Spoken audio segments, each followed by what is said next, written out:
encontrás información confiable.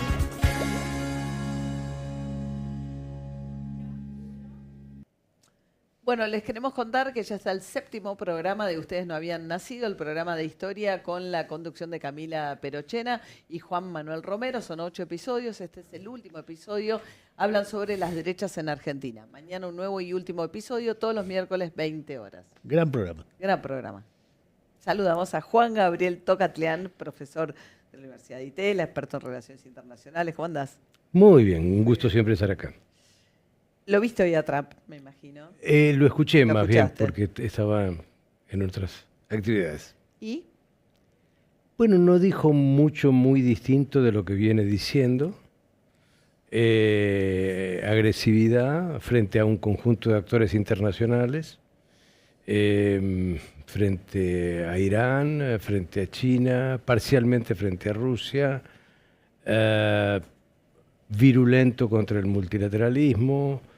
Yo no vi mucho nuevo, más que un narcisista invocando que además es una suerte de pacifista mundial y que hay que reconocerlo globalmente a él en medio de un sistemático uso de la fuerza por parte de Estados Unidos, ya sea en el caso de un bombardeo en Irán, ya sea en el caso de la ejecución extrajudicial de lancheros venezolanos en el Caribe, que no tiene ningún prurito para usar la fuerza. Si esto le da crédito, no creo. Si esto muestra un Estados Unidos que se va a ir replegando cada vez más del multilateralismo, sí. Si este es el antecedente de lo que mañana va a decir Milei, yo diría que el 80% lo va a repetir Milei. Junto con el tema Israel, ¿no? Junto con el tema Israel seguramente, junto con el tema Venezuela probablemente, junto con ya el año pasado, la gente se olvida, pero para estas sesiones de Naciones Unidas, que siempre se dan en septiembre, Milei fue agresivo contra la agenda del futuro, contra la agenda de género, contra la agenda del cambio climático, contra el multilateralismo, y hizo una defensa a ultranza de un occidente que él cree que debe salvar y que su rol en el mundo, junto con, en particular, Estados Unidos e Israel, es ser una especie de triunvirato que redima a Occidente frente a los avances de quienes quieren destrozar el orden internacional. Ahora, charlábamos hace un ratito, ¿no?, con Lustó respecto de, bueno, por qué Trump termina dando un apoyo tan extraordinario a la Argentina, que es bastante infrecuente, no es algo común, ¿no? Incluso si uno ve dentro de las historias de las relaciones carnales de Menem con el gobierno de Estados Unidos, creo que es más, ¿no? Sí, todavía, mucho más. ¿no? Mucho más. Sí.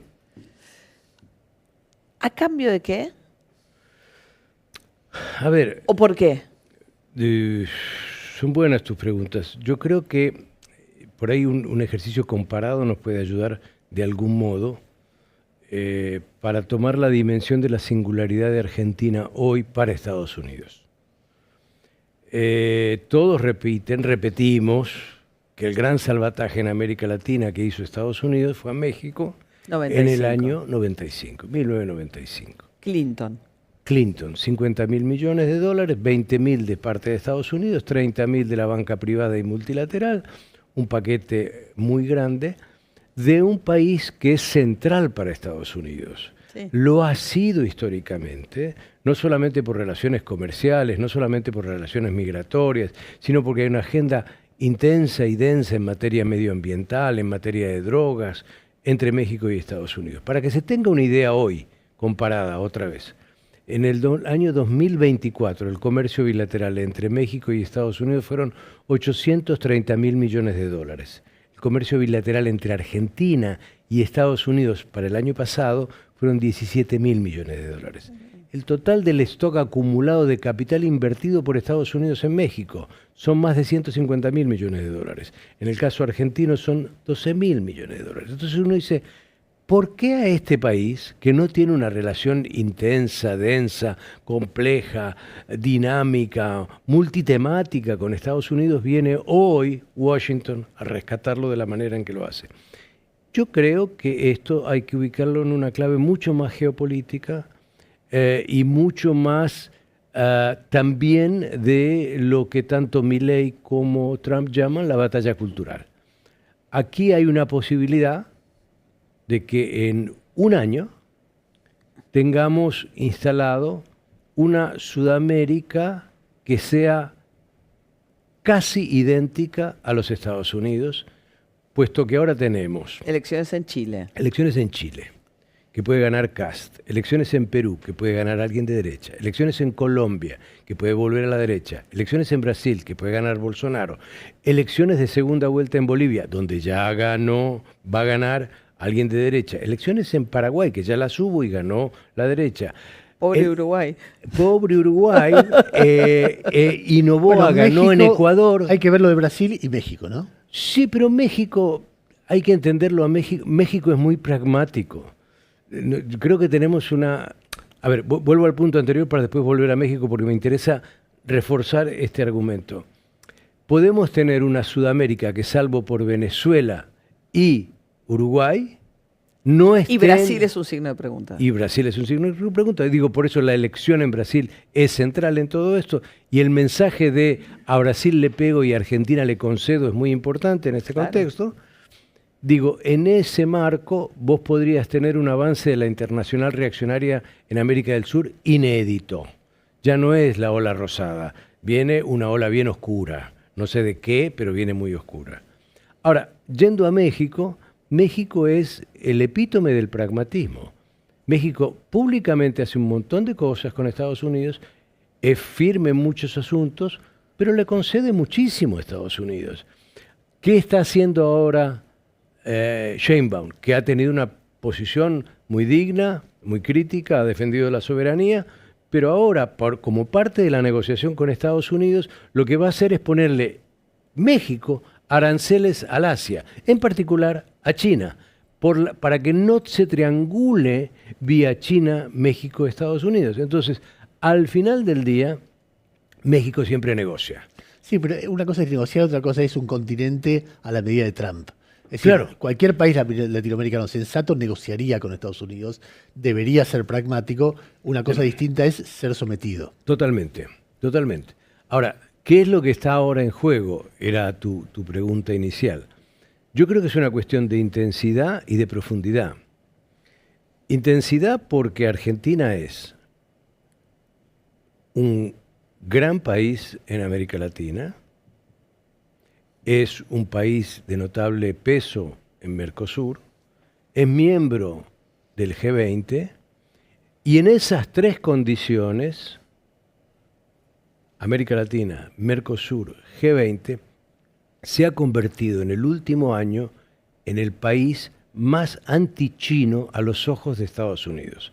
Es el que más hace la tarea de ser duro con China, a pesar que en términos económicos la relación comercial es más intensa con China que con Estados Unidos. Totalmente. O sea, ahora, más importante. Fíjate lo que cambiamos. Fíjate lo que cambiamos. Nos invitaron al BRICS y dijimos que no al BRICS y vamos que es Brasil, ahora, Rusia, India y China. Y China, Sudáfrica. Y Sudáfrica. ¿Y qué dijimos? Bueno, pedimos ser socio global de la OTAN. Teníamos un acuerdo con Núcleo Electrónica del año 2022 firmado con China para hacer una central nuclear.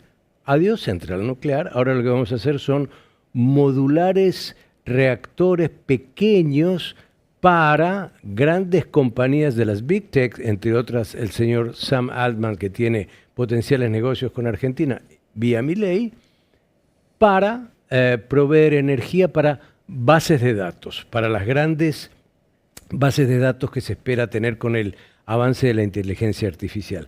Y vamos a tener la oportunidad de comprar aviones chinos. Bueno, compramos aviones de Estados Unidos. Los de Dinamarca, ¿no? Vía Dinamarca, sí, son modernizados en Dinamarca.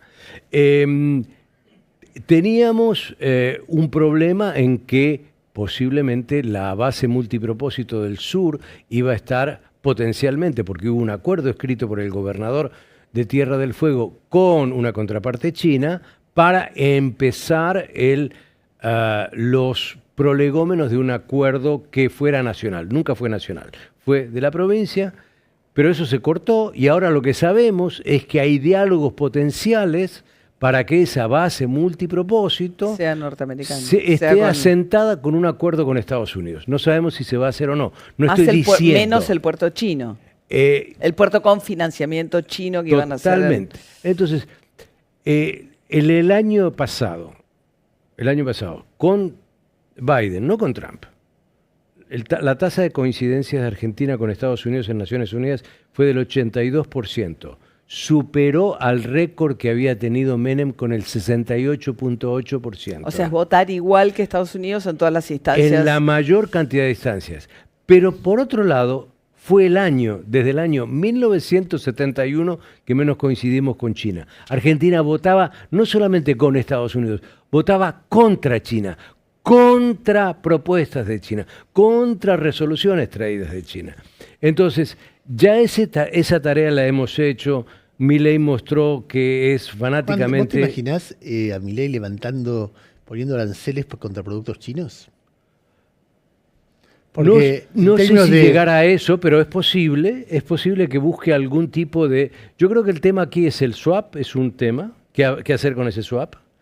El acuerdo de intercambio de monedas de la época de Cristina Fernández de Kirchner, que tiene el Banco Central, ¿no? Totalmente. Que lo renovó Milei con la promesa de viajar a China, que todavía no viajó. Pero un momento, primero el que lo renovó fue Macri. Sí. Y después el que renovó fue Massa.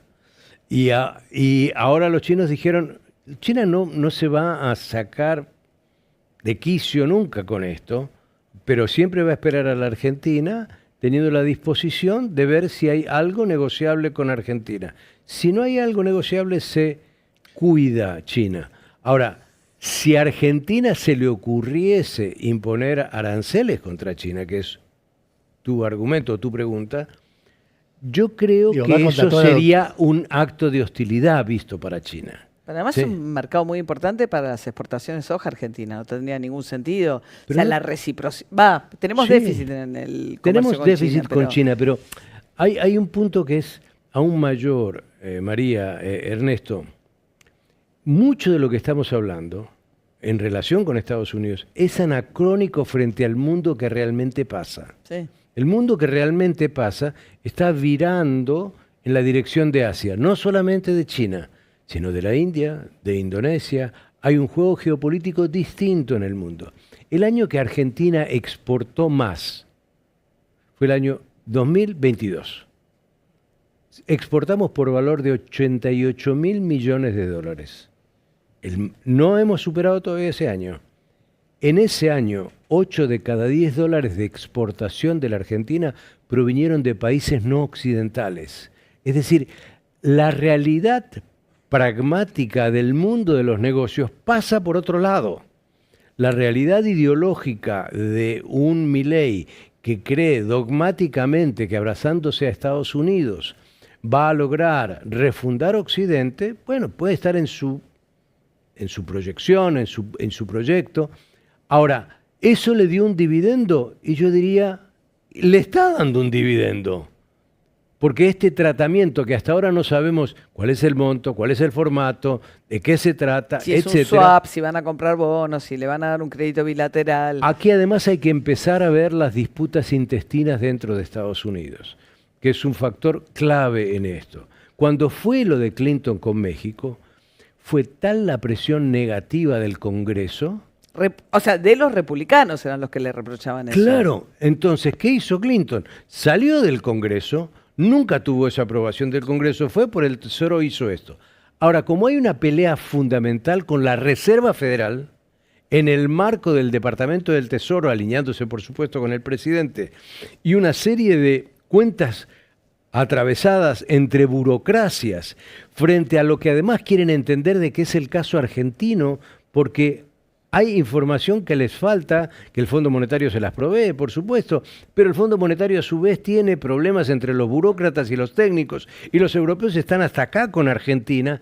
Entonces hay un juego ahí un poco más complejo que nos va a decir en algún momento cómo se va a definir. Juan, vos sabés que estás hablando, y me acordaba de un libro clásico, el de Escudé, que se llama Estados Unidos, Gran Bretaña y la Declaración Argentina. Sí. Que básicamente lo que cuenta es que mientras Gran Bretaña fue potencia, como era complementaria, como le compraba materias primas a Argentina Argentina tuvo ese gran desarrollo previo a la década del 30. Cuando la potencia pasó a ver Estados Unidos vendía lo mismo que Argentina, era un competidor. Entonces el surgimiento de Estados Unidos como competencia aplastó a la Argentina porque era un competidor y bueno, le quitó margen de acción, etc. Es un libro fascinante. Uno de los libros fascinantes que leí en mi vida. Además porque está todos los archivos del Foreign Office sobre cómo se hizo la aplicación de los ferrocarriles. Lo recuerdo perfectamente. En esa dinámica, ahora la triangulación no es Estados Unidos, Gran Bretaña y Argentina, sino Estados Unidos, China y Argentina. Totalmente. Da la impresión, por lo que vos decís y por lo que uno ha leído, que nosotros somos complementarios de China y competidores de Estados Unidos de vuelta, con lo cual la alianza Trump es una alianza motivada por lo financiero, pero contra natura respecto de lo productivo. ¿Está mal lo que digo? ¿Está bien? Mirá, estás acertando totalmente. Digo, este es el dilema argentino, esta es la gran encrucijada que no hemos sabido interpretar. Lo que vos acabas de decir es, Argentina en un momento de transición que hubo entre las dos guerras, optó, se abrazó todavía más al Reino Unido, no se alejó del Reino Unido. Mientras Estados Unidos iba avanzando y no es que no supimos por torpeza de las élites o por la naturaleza conservadora de las élites, no supimos entender cómo manejar ese cambio y quedamos atrapados en la lógica y en la dinámica de la relación con Europa. Habiendo tenido esa experiencia histórica... Lo lógico sería acercarse a China. Lo lógico es acercarse hoy a China y al Asia en general. Carlos Escudé, lo que muy pocos saben, y probablemente vos no lo sepas, y vos tampoco, María, no es porque tenga que seguir eso.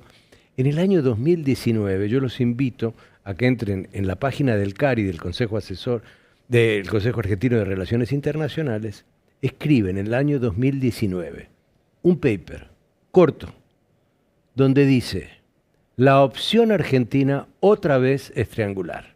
Es China, Estados Unidos, Argentina. Y esta vez tenemos que escoger bien, tenemos que escoger por China.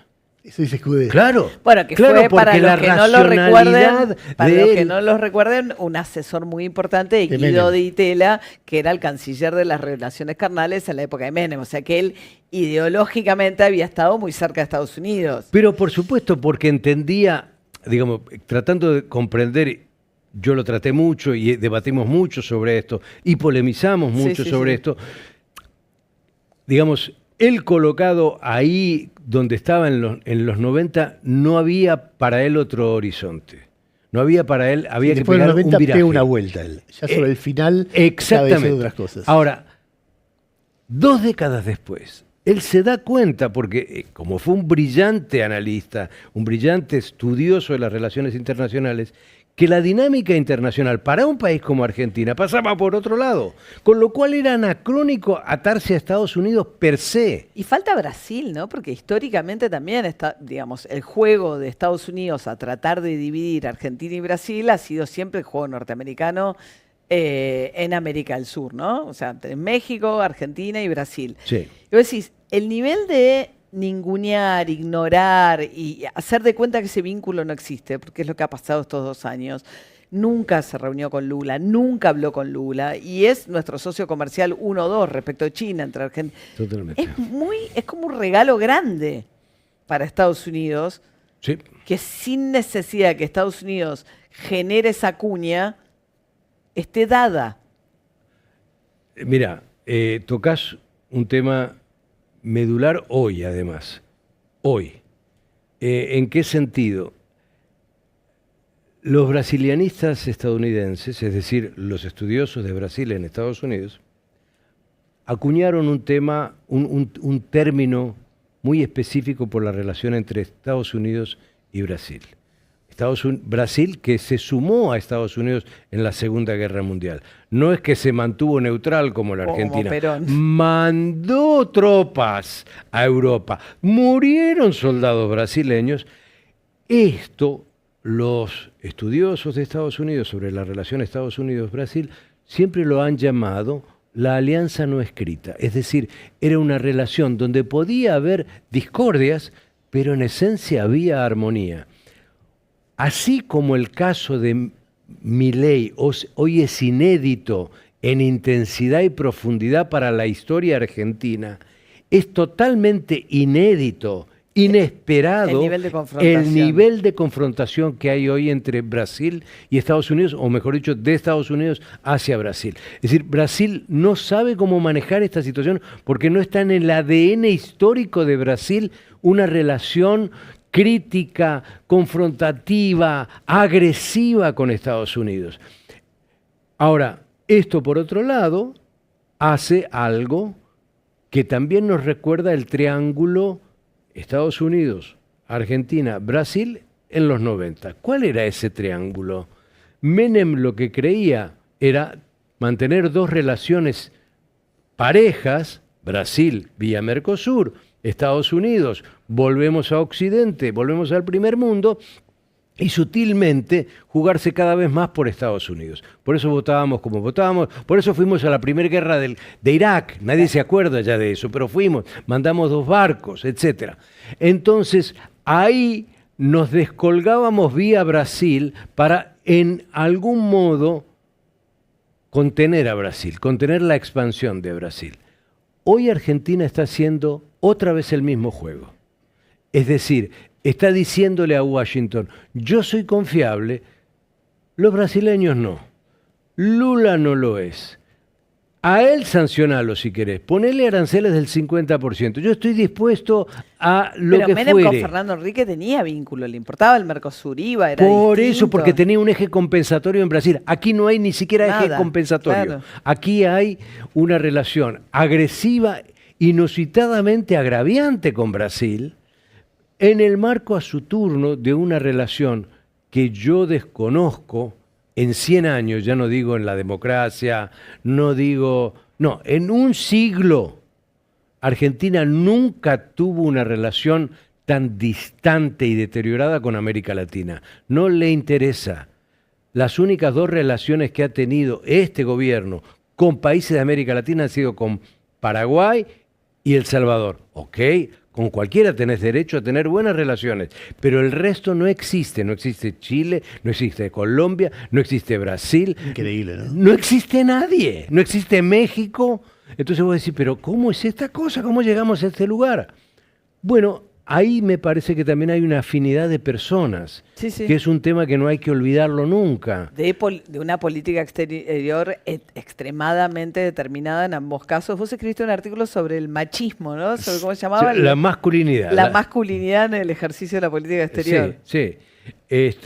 Yo creo que hay cosas que hay una empatía natural, digamos, toda la que no tiene Milei con la sociedad argentina la tiene con Trump, en el sentido de tener actitudes y formas y presupuestos y gestos que son muy idénticos, ¿Y qué pasa con relación a, digamos, ciertas votaciones se nota mucho más que en otras el seguidismo de la política exterior, o queda muy en soledad Argentina siguiendo la política exterior norteamericana, y ahora particularmente con lo que está pasando con la discusión de, volver con la resolución de los 2 estados en Medio Oriente, ¿no?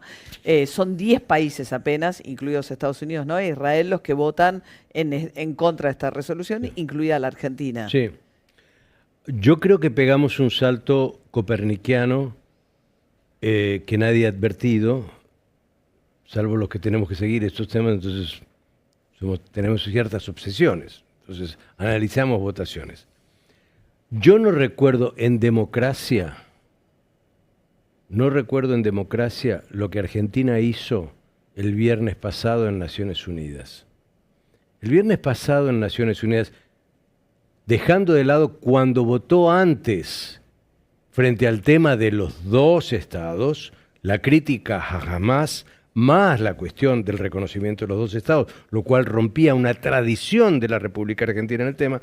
El viernes pasado se votó en Naciones Unidas si se le debía conceder la palabra a un representante de la autoridad palestina, que está en Cisjordania, no está en Gaza. Sí, está claro. Y que además está enfrentado con Hamas. Y está enfrentado con Hamas. Bueno, ok. Hubo 145 votos a favor y de darle la palabra. De darle la palabra. Hubo 5 en contra, 5 abstenciones, pero Argentina se retiró y no votó. se retiró y no votó, quiere decir ¿qué? ¿Qué quiere decir que un país no asume una posición mínimamente digna para darle la palabra a alguien que no es de Hamás, que es de la autoridad palestina, que hay 145 países que dijeron hay que darle esa posibilidad? Esto es muy indigno en términos diplomáticos. Ya no es simplemente que votamos de una manera frente al tema Israel-Palestina. Ya es esconderse y decir, no voto. Eso no se hace. Eso no se hace. Y vos decís que eso afecta, digamos, todos los años, Argentina tradicionalmente buscaba votos entre esos países para la resolución que insta a Inglaterra a negociar el tema de Malvinas. A la vez también muchas veces ha buscado como un atajo, que era un poco la época de Menem, de las relaciones carnales, de intentar que fuese Estados Unidos el que forzase a Inglaterra a negociar con la Argentina, ¿no? Pero alternativamente entre las dos. Pero el hecho de estar votando tan minoritariamente en Naciones Unidas, ¿pues sí que afecta el tema de Malvinas? No solamente afecta el tema de Malvinas, afecta muchísimos temas. Argentina hoy tiene un candidato formidable a ser secretario general de Naciones Unidas, que es Rafael Grossi, quien preside el Organismo Internacional de Energía Atómica. No vas a juntar los votos. Digo, si se consiguen esos votos es porque él es un fenómeno y porque los 5 grandes que tienen... Puede ser por hincha estudiantes.